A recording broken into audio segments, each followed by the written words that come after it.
Предлагам да видим заедно едно интервю с Леонардо Счиочет. Той е доктор по антропология в Бостонския университет. Прави теренни изследвания в палестински лагери в Ливан. Автор е на редица статии по теми, свързани с бежанците. Съставител на сборника «Между Стария и Новия свят. Палестинската диаспора от Близкия изток до Латинска Америка». В момента господин Счиочет е изследовател в Института по социална антропология към Австрийската академия на науките в Виена.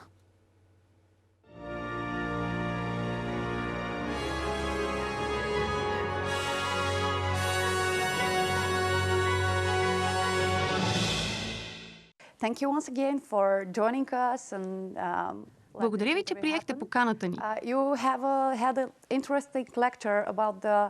Имахте интересна лекция, която разглежда въпроса за бежанската криза. Къде точно е кризата в света?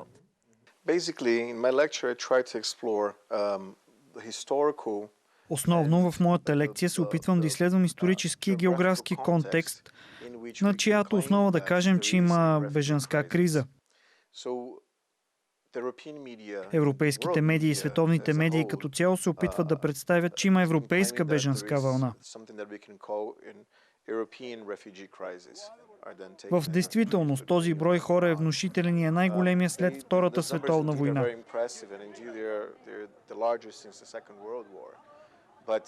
Но поставяйки ги тези цифри в историческа перспектива, ще видим, че Европа е приемала огромни вълни от бежанци, трудова имиграция и така нататък, и се е справила с това.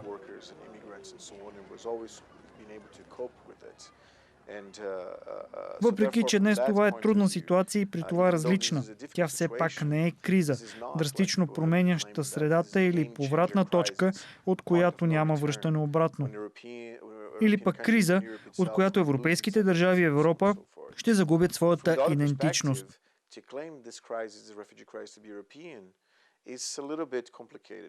От друга страна, да се твърди, че тази бежанска криза е европейска, е сложно, защото по-голямата тежест от тази криза пада върху друга част от света, различно от Европа. Например, 95% от сирийските бежанци са приети от Ливан, Йордания, Турция и Египет. Следователно, само 5% от сирийските бежанци са приети в Европа и тук идва въпроса, как тогава твърдим, че има европейска бежанска криза? Да твърдим, че има европейска криза, означава също така да кажем, че има криза на управлението, криза на политиката, че Европа не знае какво да прави, как да управлява този приток на население.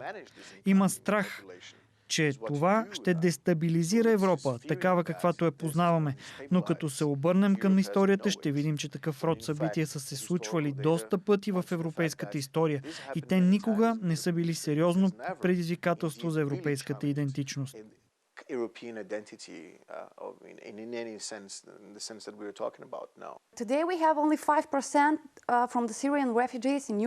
Казвате, че в Европа има само 5% от сирийските бежанци и Европа изпитва проблеми да се справи с това.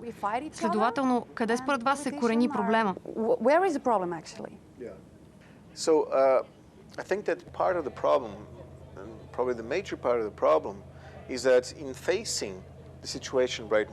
Част от проблема, може би най-голямата част от него е, че сблъсквайки се с този социо-исторически процес на влизането на голям брой бежанци в Европа, ни прави неспособни да се справим с нея.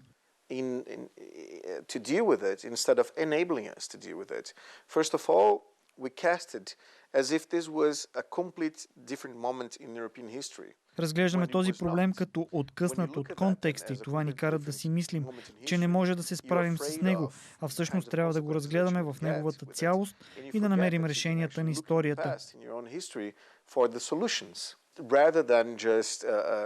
Вместо да създаваме толкова много страх около този предмет, ние трябва да действаме позитивно, да въздействаме, а не да седим замръзнали отстрани и да сме неспособни да се справим с този проблем.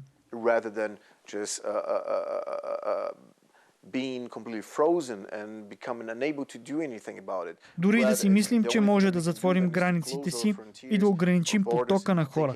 Но това първо е невъзможно и второ, неустойчиво решение, нито в краткосрочен, нито в дългосрочен план. Провеждали сте теренни изследвания в Ливан, в палестински бежански лагери. Може ли, основавайки се на опита си, да направите сравнение на лагерите там и лагерите в Европа? В Австрия, да речем, където работите в момента. Well, my field work in Lebanon, in Palestinian refugee camps in Lebanon, basically was done through me living around refugees. Теренното изследване, което направих в Ливан, продължи почти 2 години и аз живях в бежанските лагери.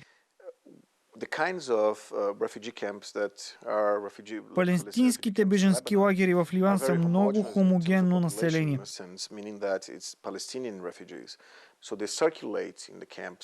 Животът на тези хора минава там. Те се женят там, имат магазини, пазаруват, срещат се с приятели и въобще правят нещата, които хората правят в обичайните градове.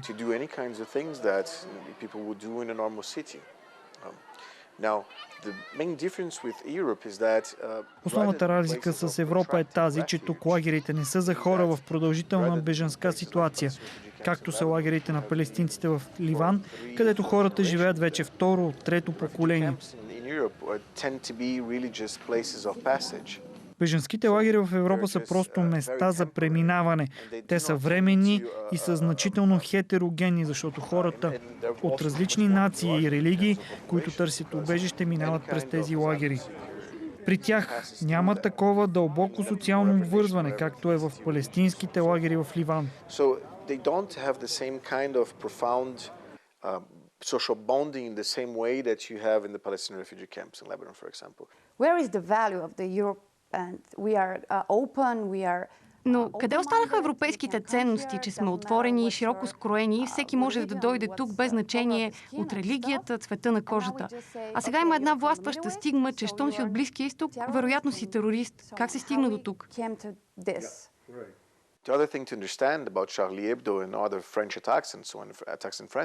Това, което трябва да разберем за Шарли Ебдо и за другите атаки, случили се във Франция, че извършителите на тези действия не са бежанци. На първо място те са френски граждани. Второ и трето поколение, които са били десоциализирани и маргинализирани бедни.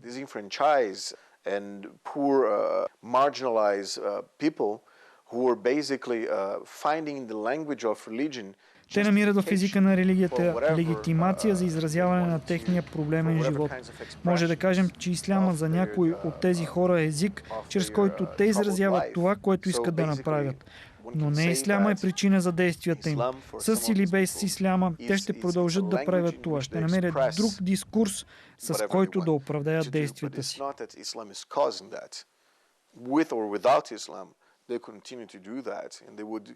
Claim one or another discourse to justify that. So this has also to be very much clear. Това трябва да бъде ясно и това е позиция, която е защитавана от известния френски политолог Оливие Роа. Той казва, че вместо да говорим за радикализация на исляма, ние трябва да говорим за исламизирането на радикализма. Така че днес радикализмът намира като легитимация дискурса на исляма. Но ако това не беше исляма, а беше друго, то следва, че не исляма радикализира хората или че исляма става все по-радикализиран, а че радикализацията става все по-ислямизирана.